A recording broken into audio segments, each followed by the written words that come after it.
তো নমস্কার। এখনই আমি শ্যুট শেষ করলাম রিল বানানো। এতক্ষণ রিল বানাচ্ছিলাম, তো আমার বাবু উঠে গেছে, ওকে নিয়ে খেলা করছি। ওকে এখন খাওয়াবো, আমার বড় ছেলেকেও খাওয়াবো, আমি এখন ভাত খাবো, ওকেও খাওয়াবো। তো অনেকেই বলো, অনেকে বলো বলতে কি অফ ক্যামেরায় অনেকে বলে যে তোর এত কষ্ট হয়, তুই ছেলে সামলাস, ঠিক মতন ঘুমাতে পারিস না, তারপরে কিভাবে করিস। তো তাদের জন্য ওই একটাই কথা, কষ্ট না করলে কখনো কেষ্ট মিলে না। আর কষ্টটা করি এর জন্যই যে পিছনে কোনো আমাদের ব্যাক এন্ড সাপোর্টিং নেই, না আমার আছে না আমার হাজবেন্ডের আছে।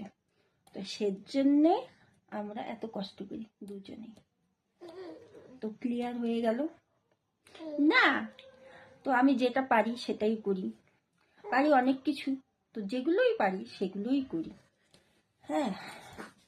তো এটাই হলো আমার এত কষ্ট করার মেন কারণ। রাত জেগে ভিডিও বানাই, ঘুম কামাই করে ভিডিও বানাই, আবার ঘরের কাজও করি, বাচ্চাও সামলাই, সবই করি। আর যারা নাকি খুব, অনেকে বলে আবার তুই সবসময় ঘরের ভিতরে ভিডিও বানাস। ঘরের ভিতরে এর জন্যই আমি ভিডিও বানাই, কারণ আমি বাইরে যাই না যে তা না, যাই কিন্তু খুব কম।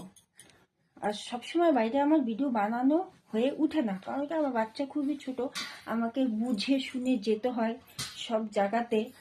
আর হলো গেলেই হবে না, আমার বাচ্চার শরীরের ব্যাপার দিকটাও ভাবতে হয়, ওর সবসময় শরীরটা ভালো থাকে না, তারপরে আমারও সবসময় শরীরটা ভালো থাকে না। তাই আমি বাড়িতেই যেরকম যতটুকু পারি করতে সেরকমটাই করি। তো যাদের ভালো লাগে লাগে, না লাগে কি করবো, করার কিছু নেই। তো আমার ভিডিওগুলো যদি তোমাদের এত ভালো লেগে থাকে, অবশ্যই আমার চ্যানেলটাকে একটু সাবস্ক্রাইব করে দিও, একটু ফলো করে দিও, একটু আমার পাশে থাকো, কারণ আমি অনেক কষ্ট করি।